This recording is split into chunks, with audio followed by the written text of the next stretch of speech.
Hey everyone, it's Kira here, and I'm going to be showing you how to use the new 3D depth keyframe on Funimate. So what I did was import an image layer, go to keyframe, add effect, and 3D depth. It does take a second to load, but now we are in.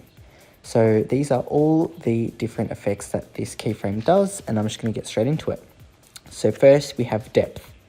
Basically moves and pushes back the foreground and the background of the image. And then quickly, I'm just going to go to fill and show you what that does. Basically takes off the mirroring of the back. So it doesn't have any real difference when you decrease the depth, but when you increase it, you can see a lot easier. I'm just going to leave it off for now, so it's a bit easier to show all the other effects. Next is camera positioning, quite self-explanatory. You can see all different angles of the foreground as it sticks out with the depth. You can see decreasing, does the other way around. Next, we have camera position Z. Basically zooms in and out of the foreground, just like in 3D scene. Then we have look at, moves around basically the scene, literally showing what you want to see and what you don't.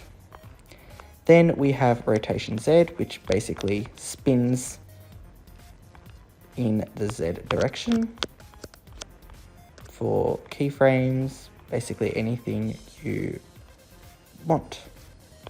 Just going to move it back to 0.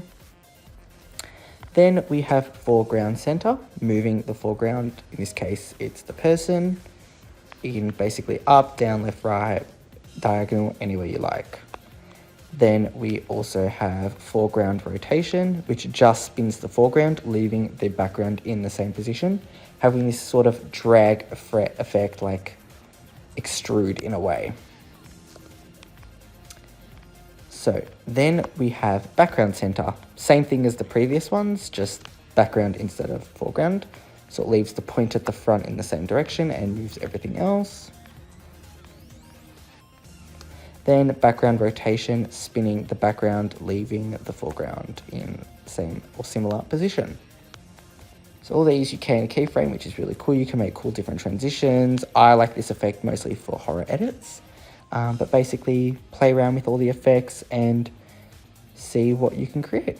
So I hope this was helpful, and thank you for watching. Bye bye.